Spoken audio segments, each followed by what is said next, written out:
હવે રાધા દામોદર મંદિર ક્યાં આવેલું છે? તો જુનાગઢની અંદર આવેલું છે. કેવું દેખાય છે તો તમે જોઈ લો. તો એ દામોદર કુંડ આવેલો છે. જે દામોદર કુંડ નરસિંહ મહેતા સાથે સંકળાયેલો છે. એવું કહેવામાં આવે છે કે નરસિંહ મહેતા સવારના પહોરમાં નાહવા જતા હતા. ક્યાં? આ દામોદર કુંડની અંદર. એ સમયે જે પદોની રચના એમની કરી હતી, જે આજે આપણે પ્રભાતિયા તરીકે ઓળખીએ છીએ. તો અહીંયા એ જ દામોદર કુંડ છે. અને એ જ દામોદર કુંડની બાજુમાં તમને રાધા દામોદર મંદિર જોવા મળશે. તમે જોઈ શકો છો આ દામોદર કુંડ છે, આ મંદિર છે. ક્યાં આવેલું છે? જુનાગઢની અંદર આવેલું છે. પ્રતિમાની વાત કરીએ તો આ મંદિરની અંદર આવી પ્રતિમા તમને જોવા મળશે.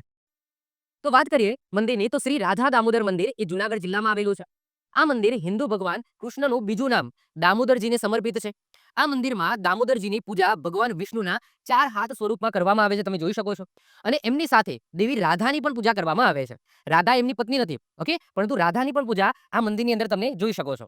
મંદિરના પરિસરમાં તમને દામોદર કુંડ અને રેવતી કુંડ જોવા મળશે. આ તીર્થસ્થાનોનો જીર્ણોદ્ધાર ગુપ્ત સામ્રાજ્યના રાજા સ્કંદગુપ્તના શાસન દરમિયાન કરવામાં આવ્યો હતો. મુખ્ય મંદિર છે, એ તમે જે મુખ્ય મંદિર જોવો છો એ ગુલાબી રેતીના પથ્થરોથી બનેલું છે. અને તેના 2 મહત્વપૂર્ણ ભાગો છે. એક છે નિજ મંદિર અને બીજું છે સલોહા મંડપ. આ યાદ રાખજો. આ જે મંદિર છે એમાં જે મંડપ છે એ મંડપને સલોહા મંડપ કહેવામાં આવે છે. મંડપ એટલે મંદિરના જે ગર્ભગૃહ છે એની આગળનો હોલ, એને આપણે મંડપ કહીશું. અને જે મુખ્ય મંદિર છે એને નિજ મંદિર કહેવામાં આવે છે. કેન્દ્રીય મંદિરની બાજુમાં ભગવાન બલરામ અને એમની પત્ની રેવતીને સમર્પિત છે. બાજુમાં તમને એક બીજું મંદિર પણ જોવા મળશે, જે એમના ભાઈ હતા મોટા બલરામ અને બલરામની પત્ની રેવતી, એમને સમર્પિત તમને મંદિર જોવા મળશે. તો આ રાધા દામોદર મંદિર ખાસ યાદ રાખીશું. ક્યાં આવેલું છે? જુનાગઢની અંદર આવેલું છે.